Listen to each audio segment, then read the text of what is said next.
स्वागत है सभी का exams with MS YouTube channel पर। और आज की इस वीडियो में हम देखेंगे क्लास 10th कॉमर्स में जो 30% सिलेबस घटाया गया है, तो कौन कौन से चैप्टर या कौन कौन से टॉपिक्स अब आपको नहीं पढ़ने हैं। दोस्तों, हम जानते हैं कि कोविड-19 के चलते कॉलेजेस में टाइम से पढ़ाई स्टार्ट नहीं हो पा रही है, जिसके चलते सरकार ने यह निर्णय लिया है कि 30% सिलेबस घटाया गया है कक्षा 9 से लेकर 12 तक सभी सब्जेक्ट्स के लिए। तो पाठ्यक्रम जो कम हुआ है 30%, उसमें क्या क्या आता है यहाँ पर आप देख रहे हैं कि 30% सिलेबस कम किया गया है। तो क्लास 10th कॉमर्स में भाग आ से दोस्तों कम किया गया है बुक, पासबुक एवं रोकड़ बही का बैंक समाधान विवरण पत्र, ये आपको टॉपिक नहीं पढ़ने हैं। दूसरा है अनुक्रमणिका विक्रय विवरण, ये टॉपिक हटाए गए हैं। फिर आता है आपका सहकारी बैंक, ये नहीं पढ़ना है। फिर भाग दा यानी कि सेक्शन डी में उत्पत्ति के साधन, आशय और विशेषताएं एवं महत्व, ये टॉपिक हटा दिए गए हैं।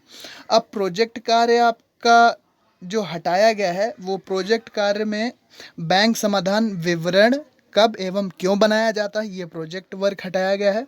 फिर रोकड़ बही एवं पासबुक बही में अंतर के कारण, कार्ड अनुक्रमणिका का वर्णन और उत्पत्ति के साधन, ये प्रोजेक्ट कार्य कम किया गया है। तो अब जो 70% पाठ्यक्रम आपका बचा है जो कि आपको पढ़ना है, वो क्या है, चलिए अब उसको भी हम देख लेते हैं। 70% पाठ्यक्रम जो अब आपको पढ़ना है वो कुछ इस प्रकार का है, जिसमें आपको 70 नंबर का एक पेपर होगा बोर्ड एग्ज़ाम में, और टोटल 30 नंबर का प्रोजेक्ट होगा, तो 100 नंबर का आपका पूरा सब्जेक्ट है। तो यहाँ पर आप पढ़ पा रहे होंगे कि इस विषय में 70 अंक की लिखित परीक्षा तथा 30 अंकों का प्रायोगिक व आंतरिक मूल्यांकन होगा। प्रायोगिक आंतरिक मूल्यांकन में 15 अंक का प्रोजेक्ट तथा 15 अंक को मासिक परीक्षा हेतु निर्धारित किया गया है। प्रोजेक्ट कार्य का मूल्यांकन विद्यालय स्तर पर आंतरिक होगा। लिखित परीक्षा जो होगी उसमें आपका अंक विभाजन निम्न प्रकार है।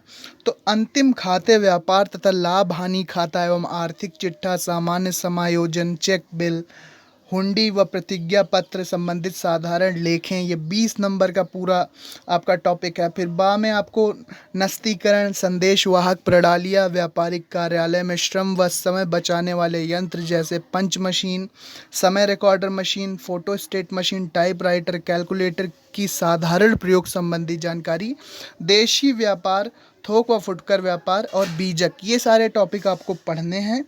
इसके बाद है आपका बैंक। बैंक जन्म, परिभाषा, कार्य एवं महत्व बैंक के, भारतीय रिजर्व बैंक, स्टेट बैंक, व्यापारिक बैंक, देशी बैंकर का सामान्य अध्ययन। इसके बाद दा में सेक्शन डी में आपको पढ़ाया जाएगा उपयोगिता का हास नियम, व्यय व बचत, आशय, पारस्परिक संबंध, बचत का सामाजिक महत्व। निर्धारित पाठ्य पुस्तक किस बुक, कौन सी बुक चलेगी, तो कोई भी पुस्तक निर्धारित या संस्तुत नहीं की गई है। विद्यालयों के प्रधान विषय अध्यापक के परामर्श से पाठ्यक्रम के अनुरूप उपयुक्त पुस्तक का चयन करा जाएगा, यानी जो आपके टीचर बताएं आपको वो पुस्तक लेनी होगी। अब प्रोजेक्ट कार्य और आंतरिक मूल्यांकन के लिए जो प्रोजेक्ट के लिए टॉपिक हैं, कुछ प्रोजेक्ट के लिए टॉपिक हटाए गए हैं, और जो टॉपिक हटाए गए हैं वो ऊपर बताए थे मैंने। 30% सिलेबस जो कम किया गया है। अब जो प्रोजेक्ट के लिए टॉपिक बचे हैं वो हैं काल्पनिक आंकड़ों के आधार पर व्यापार खाते का नमूना।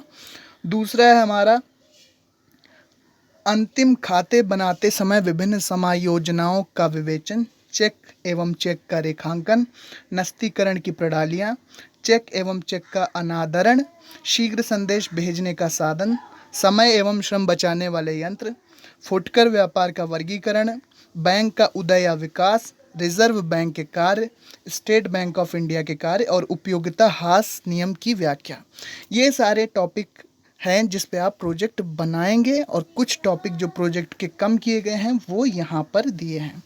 और जो सिलेबस आपका कम किया गया है, वो ये है। जो 30% सिलेबस आपका कम किया गया और जो प्रोजेक्ट के टॉपिक कम किए गए हैं वो ये हैं। उम्मीद करते हैं वीडियो आपको पसंद आया होगा, तो एक लाइक कीजिए, कमेंट कीजिए, अपनी प्रॉब्लम हमारे साथ कमेंट में शेयर कीजिए। Thanks for watching and listening मी। और भी सब्जेक्ट्स के हम लाएंगे सिलेबस, न्यू सिलेबस क्या है और जो सिलेबस कम किया गया है। तो मिलते हैं अपने नेक्स्ट वीडियो में। Thanks for watching and listening me and good luck for your future. Thank you and bye bye.